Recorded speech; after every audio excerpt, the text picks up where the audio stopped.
Suku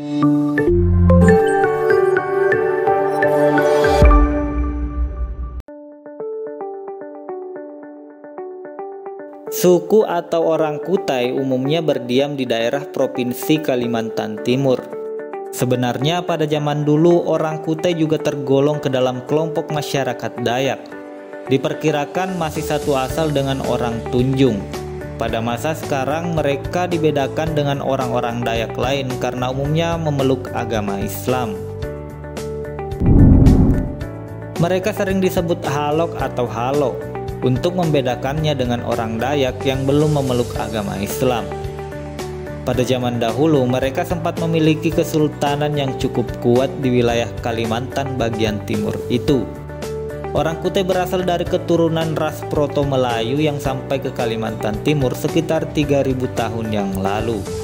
Dalam perkembangannya, mereka telah banyak mengalami pengaruh-pengaruh dari peradaban luar seperti Hindu yang dibawa oleh pendatang dari Pulau Jawa, kemudian oleh Islam yang dibawa oleh pendatang dari suku Bugis. Masyarakat ini terdiri atas beberapa subsuku bangsa yang mereka sebut Puak. Contoh dari Puak-Puak ini adalah Pantun, Punang, Pahau, Teluk, Telur Jinggat, Meranti, dan lain-lain. Jumlah populasi suku ini diperkirakan sekitar 400.000 jiwa orang, termasuk orang Kutai yang berdiam di wilayah lainnya di Kalimantan Timur seperti daerah Pasir Berau dan Bulungan. Orang Kutai menggunakan bahasa Melayu yang terbagi lagi atas beberapa dialek, yaitu Kutai Tenggarong yang mendiami daerah-daerah Tenggarong, Kutai Lama, Muara Kaman, Muara Pahu, Melak, Long Iram, Kutai Bangun yang berdiam di daerah Kota Bangun, Muara Muntai, Kembang Janggut, Lok Beleh, Sebulu, Penyinggahan, Kutai Muara Ancalong yang berdiam di daerah Muara Ancalong, Kelinjau, Sebintulung, Kutai yang berdiam di daerah Muara Pahu dari bagian hulu sungai. Orang Kutai hidup berdampingan dengan suku Bugis, Banjar, Jawa, Benuak, Bahau, dan lain-lainnya. Di daerah Kutai pernah berdiri sebuah kerajaan Hindu tertua di Indonesia. Peninggalan sejarah yang berasal dari abad keempat itu dibuktikan dengan adanya 7 prasasti yang disebut dengan Yupa. Bertuliskan huruf Palawa di daerah Muara Kaman sekarang. Yupa adalah tugu batu yang berfungsi untuk menambatkan hewan korban dalam upacara dalam agama Hindu.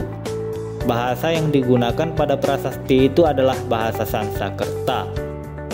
Kini tulisan itu semakin kabur dan keadaannya sudah berbeda dengan ketika prasasti itu ditemukan. Sejarah Kutai baru muncul setelah masa Islam, ditandai dengan berdirinya Kesultanan Kutai pada abad ke-16 dengan tahun 1959. Pemerintahan Kesultanan Kutai berakhir di tangan Aji Muhammad Parikesit 1920 hingga 1960.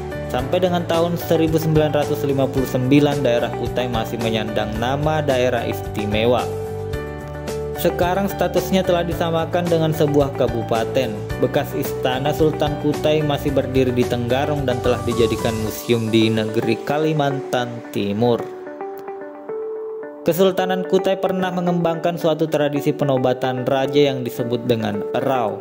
Nama upacara ini berasal dari kata eroh yang berarti ramai. Hal ini berkaitan dengan keriuhan suasana pada waktu penobatan raja berlangsung. Walaupun kesultanan itu sudah tidak ada lagi, tetapi tradisi erau masih dilakukan oleh keturunan bangsawan Kutai dengan mengalihkannya menjadi festival kebudayaan rakyat Kutai, sekaligus perayaan Hari Jadi Tenggarong. Orang Kutai hidup dari pertanian lahan kering, yaitu perladangan di lahan yang masih cukup luas. Di samping itu mereka juga ada yang menjadi seorang nelayan, menangkap ikan di danau, sungai, rawa, dan tambak.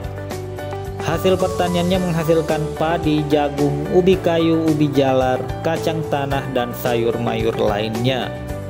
Hutan yang luas menghasilkan macam-macam kayu kering yang berharga untuk dijual seperti kayu meranti, keruing, kayu kapur, kayu bangkirai. Kini berkembang pula industri pengolahan kayu. orang Kutai yang berdiam di kota yang bergerak di bidang jasa menjadi buruh dan pegawai. Sistem hubungan kekerabatan masyarakat Kutai bersifat patrilineal, artinya garis keturunan ditarik dari pihak laki-laki. Pada masa lalu mereka juga mengenal pelapisan sosial yang terdiri atas bangsawan, rakyat kebanyakan, dan hamba sahaya. Sisa kaum bangsawan Kutai terlihat dari gelar yang mereka pakai seperti Kiamas, Mas, Aji, Raden, Pangeran, Datu, dan sekarang penghormatan terhadap seseorang dalam masyarakat Kutai bukan lagi atas dasar bangsawan, akan tetapi atas tingginya pendidikan yang ia peroleh, status dalam pemerintahan, dan kekayaan. Dalam bidang kesenian, orang Kutai mengenal suatu seni sastra yang disebut dengan tarsulan, yaitu syair yang dibacakan dengan berlagu. Biasanya dibawakan upacara perkawinan, khitanan, naik ayunan, khatam Al-Quran.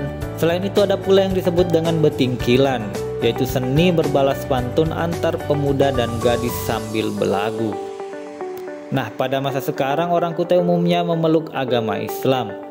Sisa-sisa agama Hindu masih terlihat dalam berbagai upacara daur hidup. Misalnya upacara naik ayun, pemberian nama bayi, pengobatan tradisional, dan lain-lainnya. Nah, itulah informasi seputar sejarah Kutai di Kalimantan Timur. Semoga memberikan informasi yang baru. Jangan lupa like, share, and subscribe, serta nyalakan lonceng notifikasinya. Assalamualaikum warahmatullahi wabarakatuh.